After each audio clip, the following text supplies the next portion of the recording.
Nah, di sini beliau menyebutkan kenapa penting merawat kolbu. Tidak sanggup mengakses ke dalam kolbu kecuali Allah bukakan kolbu ini. Kalau sudah bisa masuk ke dalam kolbu ini, baru bisa masuk ke kolbu orang. Kalau sudah bisa masuk ke alam akal, baru bisa masuk ke akal orang. Yang tahu isi kolbu siapa? Nah, kolbu ini dua aja. Ada sudurul mukminin, ada sudurul munafiqin. Nah, inilah kenapa orang ada yang husnul khotimah, ada yang su'ul khotimah. Wa akhrajatil ardu, maka si bumi, si tubuh, si batang tubuh akan mengeluarkan bebannya, akan mengeluarkan. Jika di dalamnya gelap, keluarlah gelap. Jika di dalamnya ada hasad, keluarlah hasad. Jika di dalamnya busuk, keluarlah busuk. Di kolbu ada nama selain Allah. Berani nggak menghadap Allah? Maka sebelum masuk masjid, jangan langsung masuk masjid. Diam sebentar saja, baca salam kepada Rasulullah.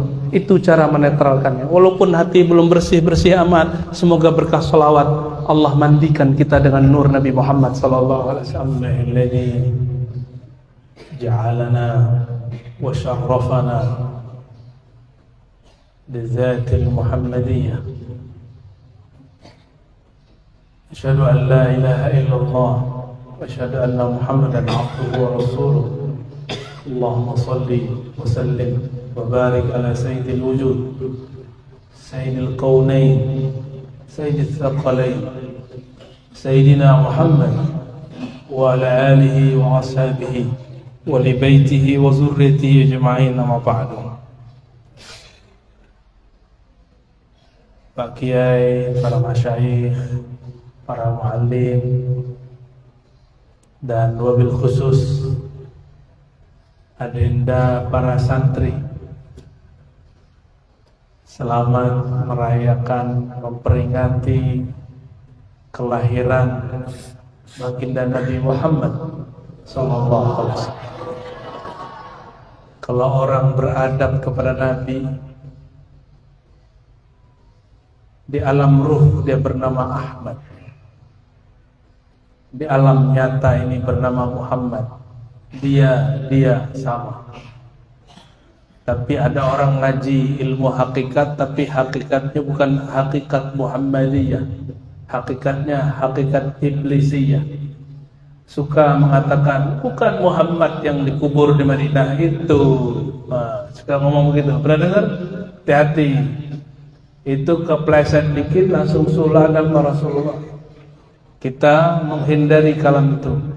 Dulu dia Ahmad, sekarang dia Muhammad, dia juga. Jangan pernah membedakannya. Huwa. Itulah pertanyaan Sayyidina Mikail kepada Jibril ketika hendak membedah kolbunya waktu berumur 7 tahun atau 5 tahun.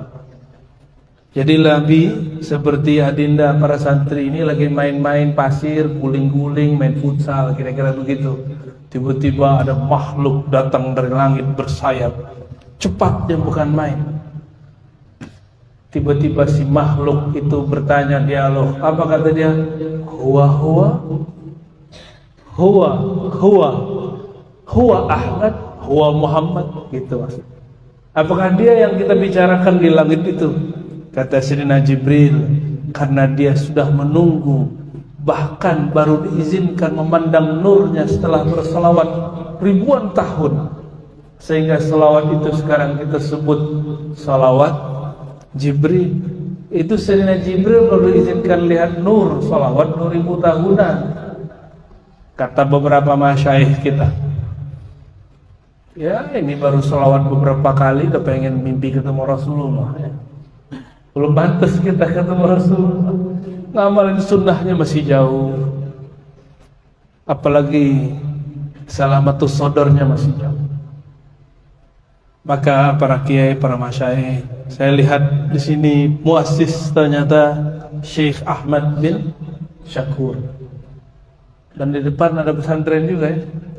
Ternyata ini pas seberang nyebutnya. Ya, bukan. Tahtul Yaman. Ini bolehlah disebut kampung Yaman, kampung santrinya orang Jambi.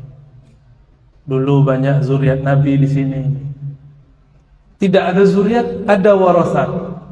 Dua aja, dan dua-duanya terhubung kepada baginda Nabi Muhammad sallallahu alaihi wasallam. Maka nasabun Nabi ithnani, nasab Nabi ada dua.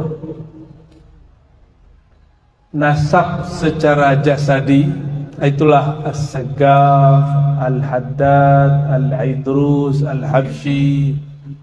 Apalagi yang makbarahnya masyhur di sini, Syekh Al-Habib siapa? Husain Baraghbah. Masya Allah. Yaitu semasa dengan Sahibul Ratib ya. Ada macam-macam, tapi ada fam ruhani. Bernamalah Tariqat Sufi, Mazhab Fikih. Itu juga fam, tapi fam keilmuan. Itu juga bersanad kepada Rasulullah. Ada yang ahli hadis.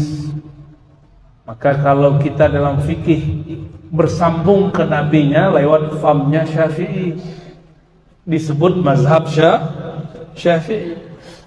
Dalam zikir mungkin ada yang Alawiyah, ada yang Syadziliyah, ada yang Tijaniyah, ada yang Naqsyabandiyah, ada yang Samaniyah. Itu fam ruhani, nasab ruh yang kita terhubung kepada Rasulullah melaluinya. Siapa yang tidak punya nasab jasad, ambillah nasab ruh. Siapa yang sudah punya jasad bernasab kepada Rasulullah, sempurnakan dengan bernasab secara rohani kepada Rasulullah sallallahu alaihi wasallam. Di tangan saya megang kitab untuk tabarruk, karena kalau masuk pesantren nggak baca kitab kayaknya ngarang-ngarang aja kita. Ini tabarrukan bi athari a'immatina, fa ana akhtar kitab Minhajul Abidin. Kitab Minhajul Abidin allafahu Hujjatul Islam Abu Hamid Muhammad bin Muhammad Al-Ghazali, al-mutawaffa sana 505 ya. Beliau wafat tahun 505, bergelar Hujjatul Islam. Apa makna Hujjatul Islam? Siapapun mendebatnya pasti kalah. Siapapun mendebatnya pasti kalah. Imam Ghazali jangan coba-coba pancing. Dia Hujjatul Islam. Saya memilih bagian fasal rabi'. Di fasal rabi' dari kitab Minhajul Abidin ada beberapa kalimat-kalimat yang mau kita ambil. Ini tidak mengikuti metode lama. Kalau metode lama mulai dari awal harfan khatam. Tapi muskilahnya hari ini banyak pesantren yang gak khatam kitab karena terlalu serius di muqaddimah.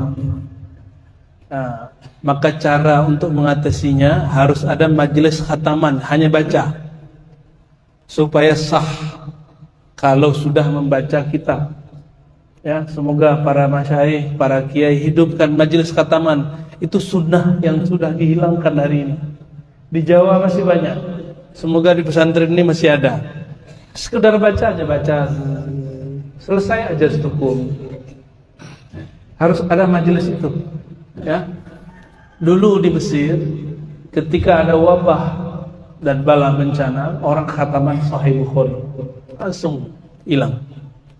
Tapi kemarin waktu pandemi datang, dicoba lagi. Mungkin himmah kurang tinggi, pandemi tidak kunjung hilang. Ya, wallahu a'lam bis-shawab. Bisanadina al-muttasil al-Imam Abi Hamid Al-Ghazali, dengan silsilah keilmuan kita yang bersambung kepada Imam Al-Ghazali. Qal al-fasl ar-rabi' al-qalb.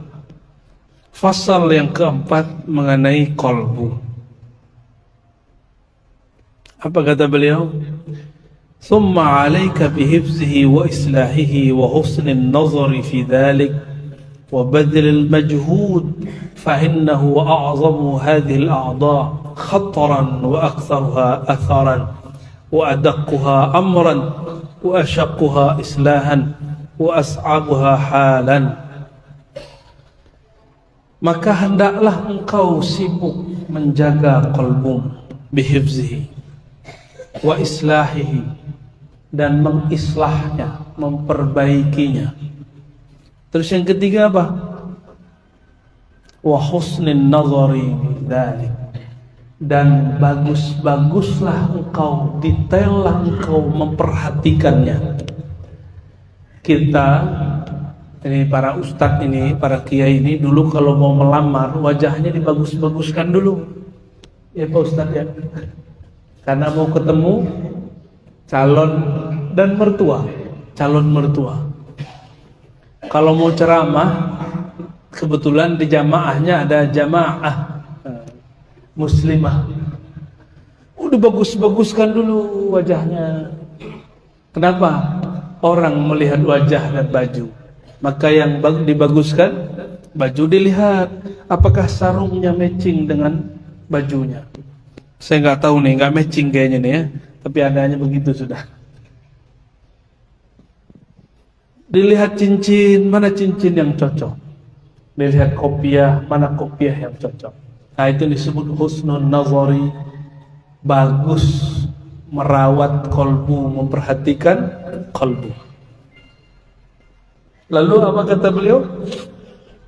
Fa'in wa badlil majhud, dan juga konsentrasimu harus lebih banyak dengan kolbu. Fa'innahu, karena kolbu itu a'zamu, adalah anggota yang paling agung, paling besar.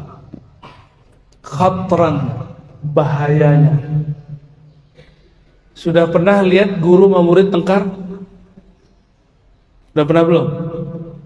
Sudah pernah lihat ustadz sama ustadz dulu salam-salaman, peluk-pelukan, sekarang tengkar, sekarang iri-irian?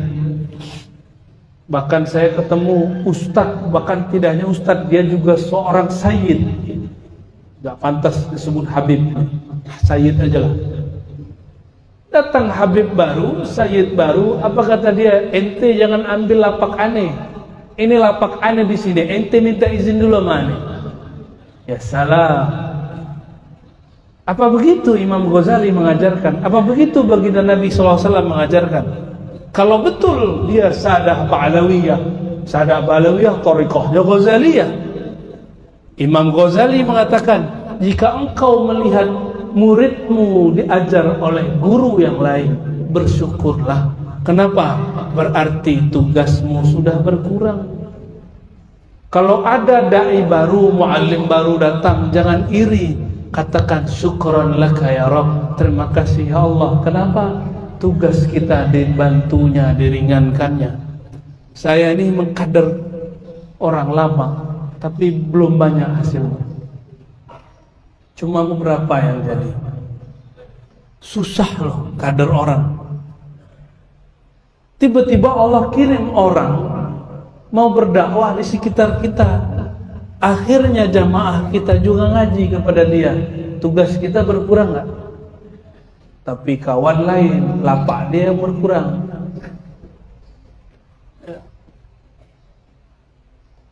Orang seperti ini lebih baik dia berkhalwat dulu, cari mursyid dulu, ngaji kolbu dulu kepada ahlinya, baru dia kembali ke dunia dakwah.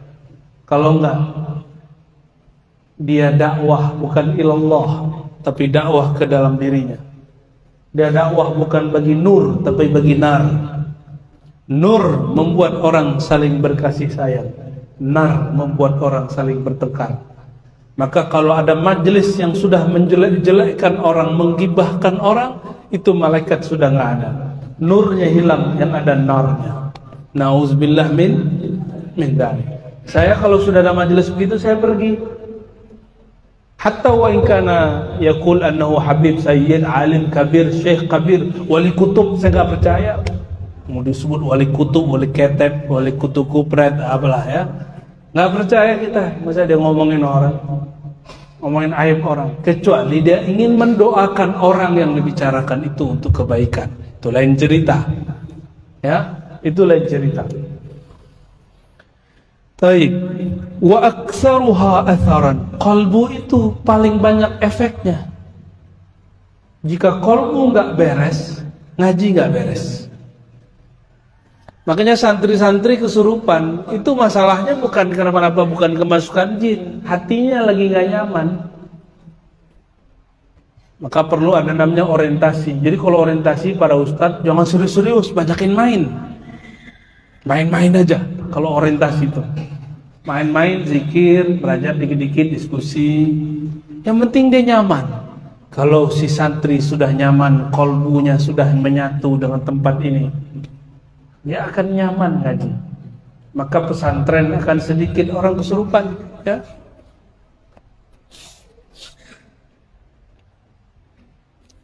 Wa azkur, kata beliau, ya. Cuma adaqquha amran wa asyaqquha islahan wa as'abuha halan. Hati ini paling sulit dibenerin. Karena ada orang mau mengislah kolbu tapi pakai ilmu yang bukan ilmu kolbu, tambah rusak.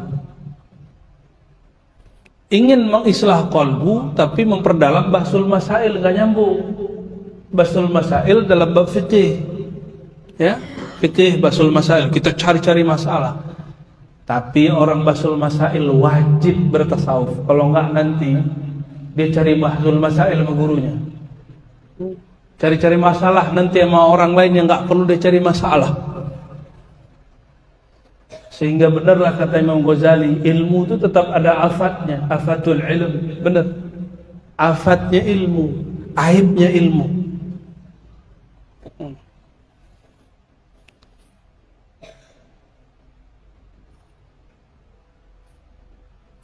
Nah, di sini beliau menyebutkan kenapa penting merawat qalbu. Allah Subhanahu wa taala berkalam, ya.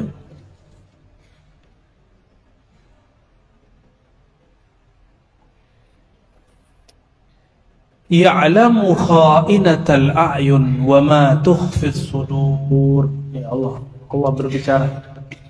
Dialah yang mengetahui mata yang berkhianat. Jadi khianat itu ketahuan di mata. Bahaya nih. Bahaya Pak mata. Mata-mata tertentu bisa mengenal mata pengkhianat. Orang bermain mata, nah itu istilahnya. Bermain mata. Nah, hati-hati. Dulu di zaman Rasulullah, para munafik itu main mata terus. Maka disebut Allah Maha mengetahui kha'inatal a'yun, khianatnya mata. Wa ma tukhfis sudur, dan apa yang disembunyikan di dalam qalb, di dalam sudur, dada. Kalau Ar-Razi tidak tahu. Pak Kiai bisa baca isi hati santri Pak Kiai? Tak bisa Pak Kiai, ya? Sama kita berarti. Buya bisa Buya? Bisa baca isi hati orang? Sepertinya belum tidur malam. Ya. Ya. Kita ini tidak sanggup mengakses ke dalam kolbu kecuali Allah bukakan kolbu ini. Kalau sudah bisa masuk ke dalam kolbu ini, baru bisa masuk ke kolbu orang. Kalau sudah bisa masuk ke alam akal, baru bisa masuk ke akal orang. Yang tahu isi kolbu siapa? Nah, kolbu ini dua aja. Ada sudurul mu'minin, ada sudurul munafiqin. Sudurul mu'minin kuburul anwar. Dadanya orang-orang beriman itu kuburan ma'rifat, kuburan ma'rifat, iman, zikir. Kuburannya, maksud kuburan itu tempat tersimpan. Lain dengan sudurul kafirin munafikin, ya. Maka disebutkan di bagian bawah, annal qalba khazanatu kulli jauharin lil abdi.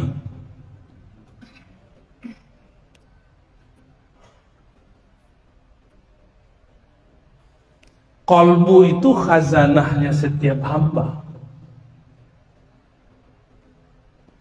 Mohon maaf, dulu saya pernah sampaikan, ilmu itu fisudur atau fisutur? Ilmu disudur atau disutur? Ini sutur ini. Ilmu yang sebenarnya di mana? Benar? Yakin? Seandainya nggak ada kitab, semua kitab dibakar, kalau masih ada sudurul mukminin, sudurul arifin, tidak ada masalah. Tapi kalau sudah mati para arifin, orang-orang yang bermakrifat kepada Allah, mati orang-orang mukmin, para alimin, kitab walaupun isinya Masya Allah, terbaca nggak isinya? Kenapa santri kelas 1 lain cara bacanya dengan santri kelas 3? Kitabnya sama. Karena perbedaan sudur. Kenapa Ustadz ngaji gurunya baru 5, beda hasilnya dengan Ustadz gurunya 10? Kenapa kiai yang ngajar 5 tahun beda dengan cara ngajarnya kiai yang udah ngajar 30 tahun? Yang berbeda sudurnya. Sudurnya ini yang mahal, dadanya. Karena dadanya dia tabung setiap hari nama Allah. Kalau orang baru nabung 5 tahun, tabungannya banyak, kecuali dia dapat rezeki nomblok. Nah, itu laduni namanya. Kalau orang kaya sedekahnya pakai duit, ulama sedekahnya pakai apa? Ulama sedekahnya pakai apa? Bagi-bagi ilmu. Lebih mahal ilmu apa duit? Tapi ustadz sekarang kalah sama orang kaya. Mohon maaf, para dai sekarang kalah sama orang kaya. Takluk hatinya, takluk itu bahasa Arab, ya ta'allaq. Hatinya nyantol bukan kepada zat yang maha kaya, tapi nyantol sama orang kaya. Itu yang membuat ustadz tuh gak punya pendirian. Itu yang membuat ulama jadi su. Bukan ulama ul akhirah. Kenapa? Tabungan kolbunya kurang banyak, sehingga kalau ada orang punya tabungan dompetnya banyak, takluk. Ini pelajaran Imam Ghazali. Ini ilmu Ghazali semua. Beliau mengalami semua. Dulu hatinya nyantol sama orang kaya. Ghazali ini orang miskin, lalu jadi orang alim, jadi rektor, orang kaya, gurunya para menteri. Jadi kaya beliau. Mengalami juga. Tapi ada yang merasa belum kaya-kaya, gurunya para pejabat.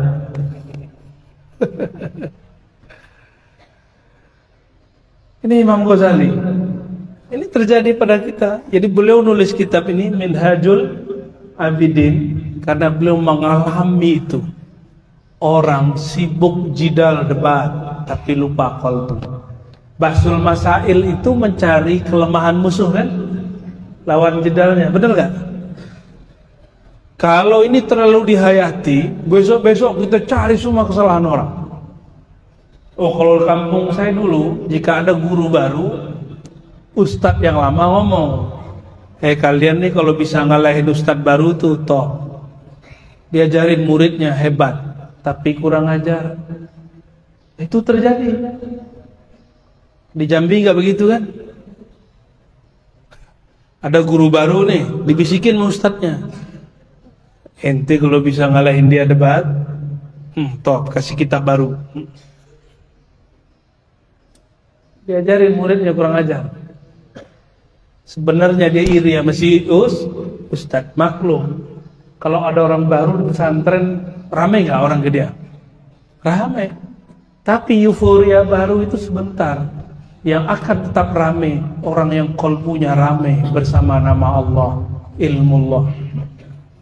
Nah, kembali yang tadi, Jika kolbu itu khazanah, kolbu itu banknya ilmu, kolbu itu berangkasnya ilmu. Jika di dalamnya kosong, ada nggak yang dia bagi? Nggak ada. Maka walaupun kitabnya sama, tapi jika kolbunya kaya, dia akan bisa menjelaskan yang tidak dijelaskan oleh orang yang kolbunya miskin. Nah, dengan apa kayanya kolbu? Kayanya kolbu dengan ilmu nama-nama Allah, ilmu tentang nama-nama Allah. Sehingga nanti ada saat jika kita sakaratul maut, baca kitab sudah nggak sempat. Kira-kira gimana? Nah, yang di dalam sudur ini yang keluar. Itulah makna isyari daripada surat Zalzalah. Gimana bunyi ayatnya? Idza zulzilatil ardu zilzala. Jika bumi bergoncang. Di tubuh kita ada bumi nggak? Lengkap semua. Bumi isinya 4 unsur. Ada air, ada api, ada tanah, ada udara. Tubuh kita ada di saat orang sedang sakarat, zulzilat. Terus ayat berikutnya apa? Wa akhrajatil ardu. Inilah kenapa orang ada yang husnul khotimah, ada yang su'ul khotimah. Wa akhrajatil ardu, maka si bumi, si tubuh, si batang tubuh akan mengeluarkan bebannya, akan mengeluarkan. Jika di dalamnya gelap, keluarlah gelap. Jika di dalamnya ada hasad, keluarlah hasad. Jika di dalamnya busuk, keluarlah busuk. Jika dia suka jelek-jelekin orang dulu, gosipin orang terus, yang disebut surat Hujurat, orang yang menggosip terus kerjaannya, sama dengan makan bangkai. Itu nanti keluar kebusukannya setiap saat sampai dia mati. Itu orang sakarat. Jadi sakarat itu ada muqaddimahnya. Muqaddimah sakarat dia kayak orang biasa. Orang alim kayak orang alim. Kayak biasa. Tapi nanti wa akhrajatil ardu asqalaha. Apa yang jadi asqal?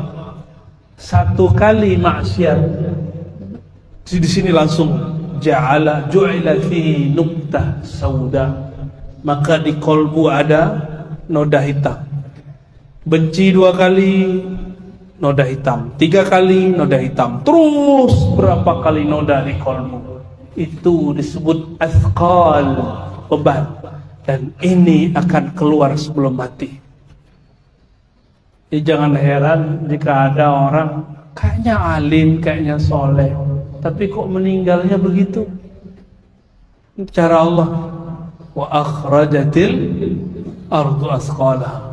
Ini tafsirnya sesat kan? Nah, itu namanya tafsir isyari. Tafsir isyari salah satu tafsir yang diakui dalam ilmu tafsir. Ya, imam-imam yang menulis kitab ini banyak. Ada Imam Qushairi. Sebelum Qushairi ada ahli hadis bernama Abu Abdurrahman As-Sulami, guru beliau. Judulnya Haqaiqut Tafsir. Tapi orang-orang yang kolbunya gelap bilang itu kufur, zindik. Biasa. Ahli-ahli kolbu ini dari dulu dituduh zindik, tapi dia tidak akan balas balik. Ya. Baik. Kita baca sedikit lagi lah. Terbang dia.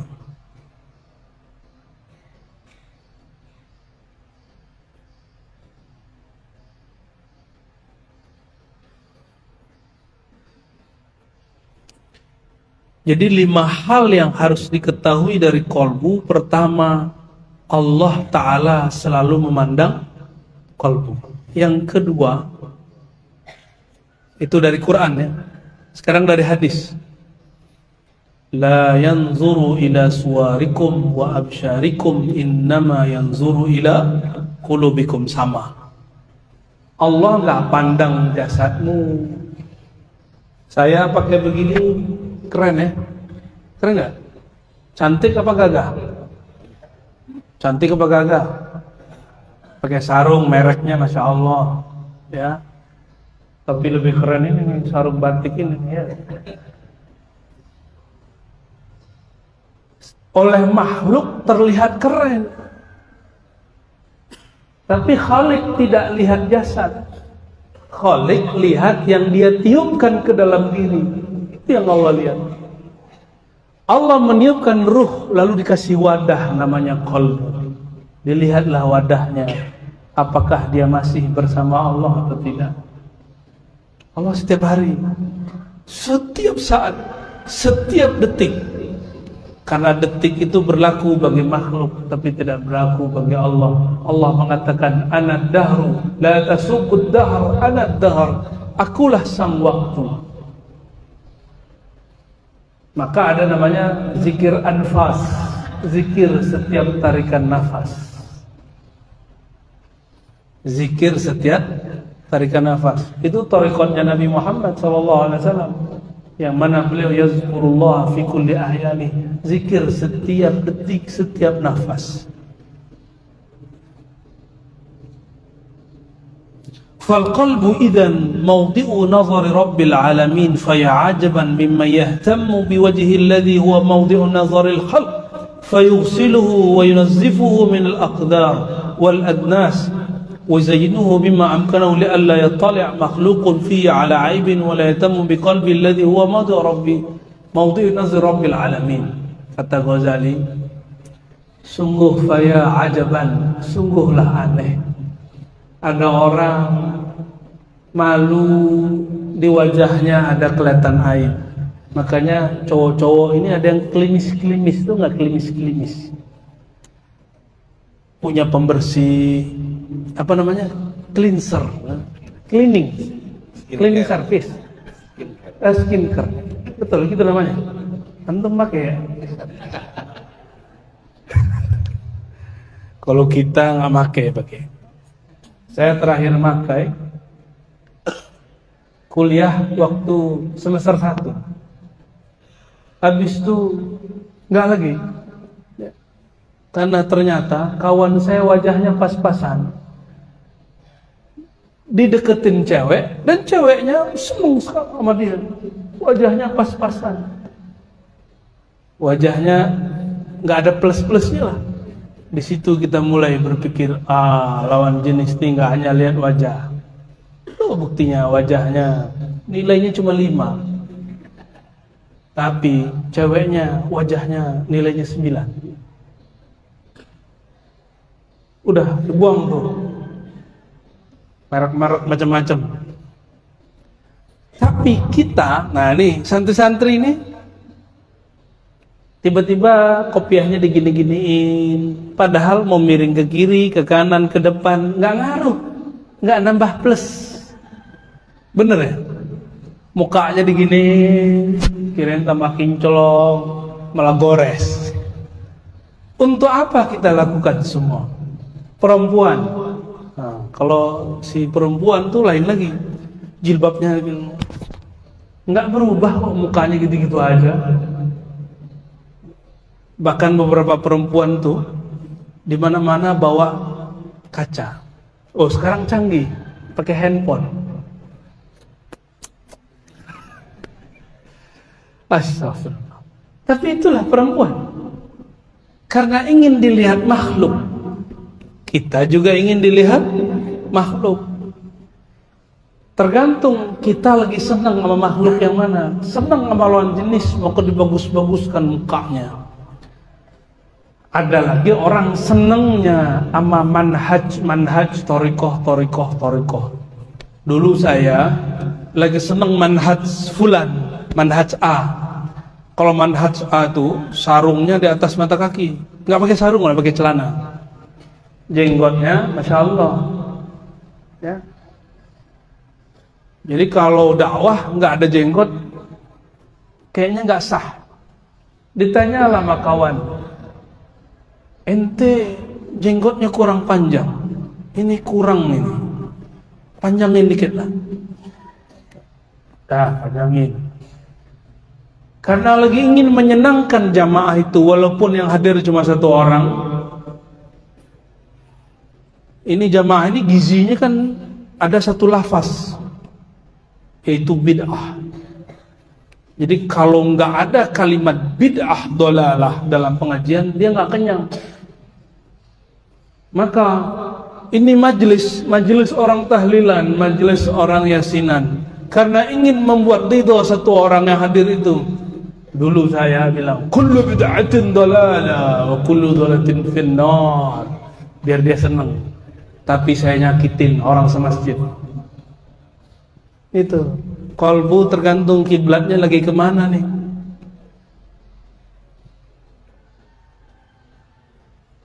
Dan itu bikin tersiksa.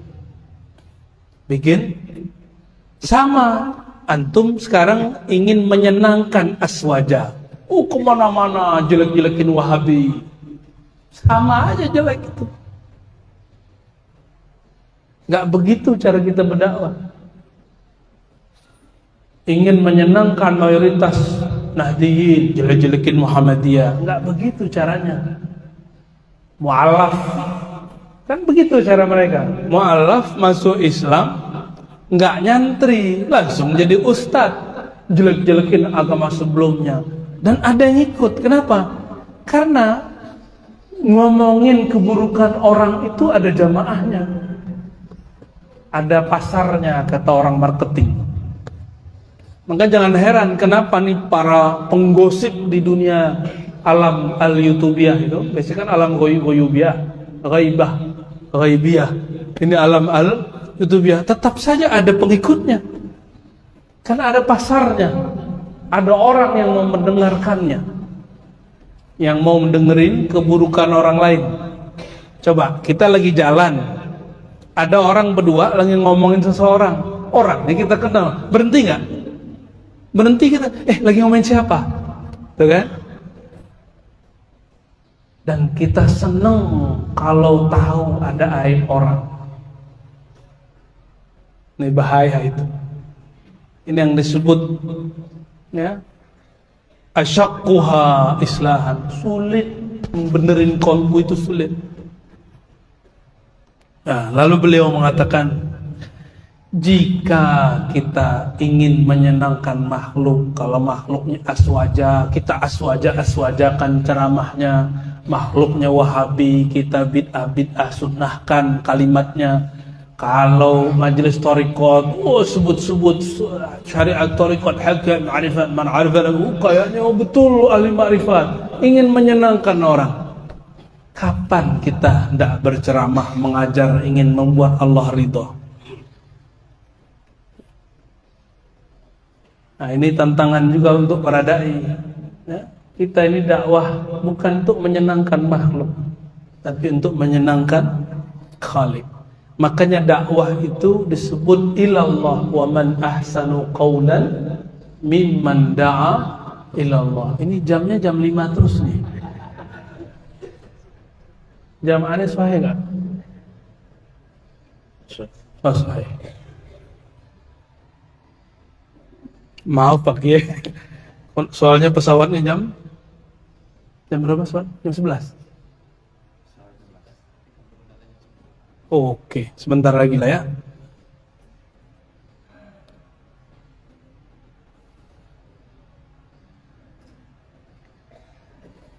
Yang ketiga, jadi tadi sudah paham bahwa kolbu itu kalau hendak menghadap kepada Allah, maka bagus-baguskan kolbu.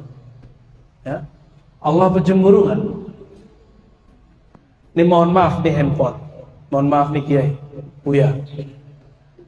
Pernah WA-WA-an sama seseorang spesial, tapi bukan istri yang dihapus nggak habis itu? Kenapa? Takut nanti kalau dibuka ketahuan terus piring melayang. Bisa pecah ini.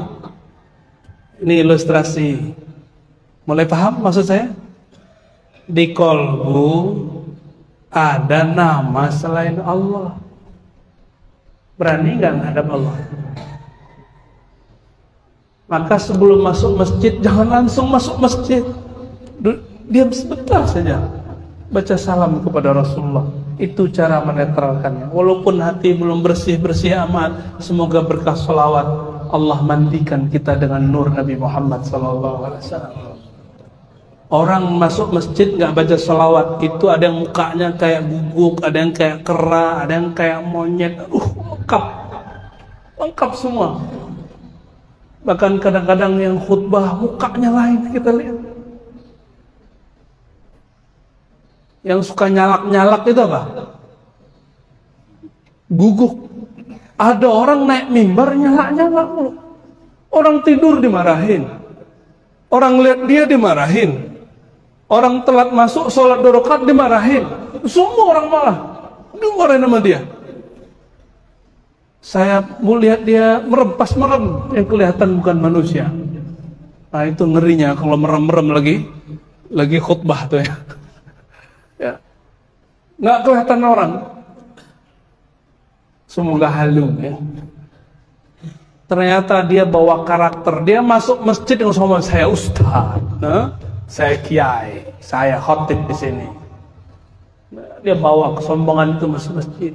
Padahal dia sedang masuk ke rumah Allah. Dia harusnya merendahkan dirinya di hadapan Allah. Ini saya duduk di atas karena disuruh Pak Kiai. Kalau nggak berani. Ya.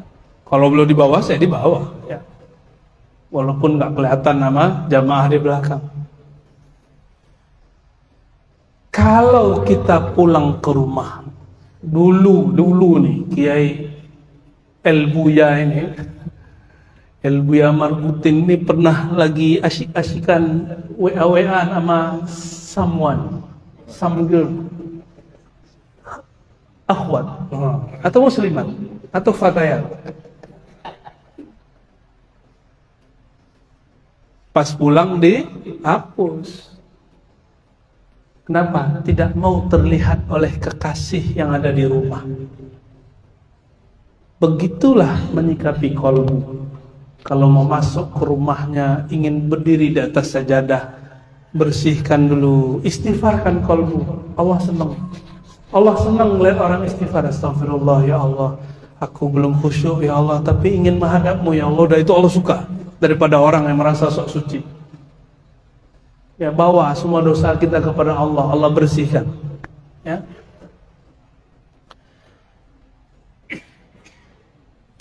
Dan yang ketiga, al-qalb, ya'annal qalba malikun muta' wa ra'isun muttaba' fal a'dha'u kulluha taba'un. Nah, jangan dibalik. Qalbu itu raja. Raja itu pengikut atau diikut? Pemimpin atau dipimpin?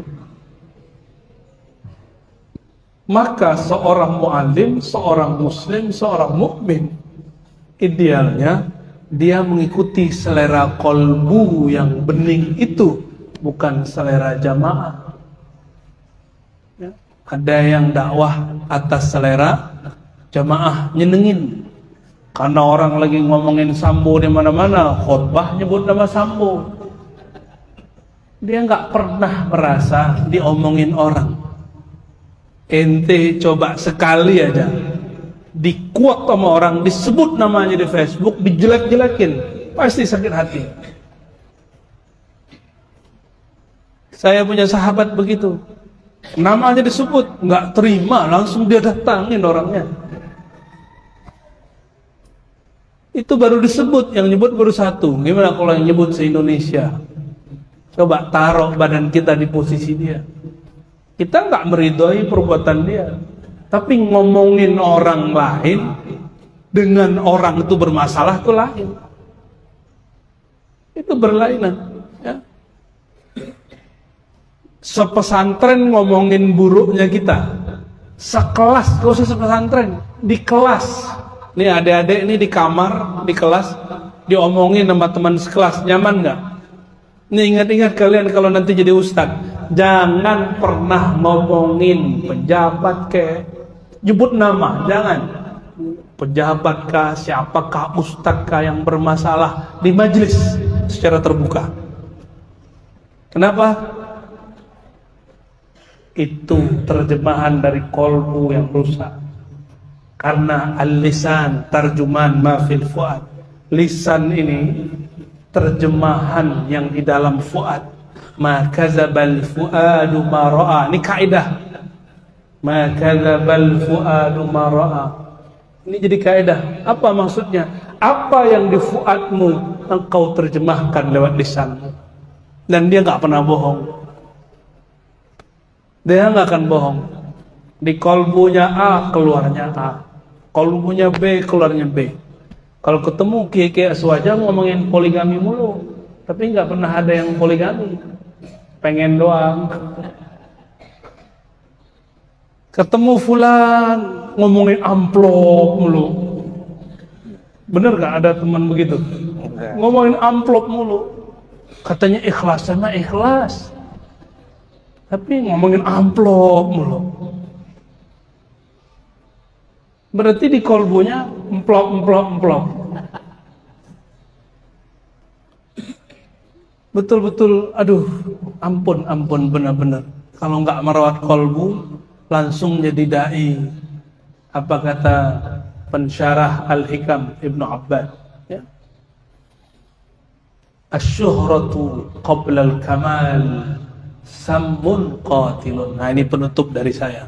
Mungkin nggak sempat sampai 5 sampai 6 ya. Masyhur, jadi guru, jadi mursyid, jadi kiai, jadi muallim sebelum kolbunya mateng. Samun qatilun, itu adalah racun yang dapat membunuh. Yang dibunuh apa? Kolbunya. Maka nanti ada namanya kolbun mayyitun, kolbu yang mati. Nah, kita berdoa kepada Allah, semoga adanya guru-guru ini betul-betul mampu mendidik murid-murid kita. Maka kita nggak usah bangga-bangga. Ya, mohon maaf nih kalau para kiai hobi ngirim-ngirim anak kita lomba. Untuk syiar boleh, tapi ingatkan mereka, ini hanya syiar, ini bukan akhir segala-galanya. Kalah oke, menang bagus. Ya. Jadi mereka tidak populer sebelum saatnya. Kalau sudah terkenal sebelum saatnya, apa yang terjadi? Dia gengsi mau belajar kemanapun. Ya. Nah, tapi kalau hati sudah bening, insya Allah mau terkenal nggak terkenal, berguru bukanlah pantangan. Semoga Allah merawat kolbu para guru kita dan membersihkan hati kita semua, dan menjadikan para santri ini menjadi tentara-tentaranya Allah, menjadi pewaris para ulama yang berdakwahnya nanti hanya karena Allah Ta'ala, cinta kepada Rasulullah. Amin ya Rabbal alamin. Barangkali itu yang dapat saya sampaikan, karena saya harus sampai sebelum jam 10 di sana. Insya Allah di lain waktu kita bersilaturahim kembali, dan mohon maaf para asatidz duduk lebih tinggi bukan berarti saya lebih alim. Mohon maaf para kiai jika menceramahi emang disuruh ceramah. Ya, semuanya Allah yang sempurna, Ar-Razi tidak sempurna. Kita kembalikan kesempurnaan kepada Allah. Bihaqqi nabiyina Muhammad sallallahu alaihi wasallam wa bihaqqi suratil Fatihah, fanawwir qulubana, nawwir qulubana. Amin ya rabbal alamin.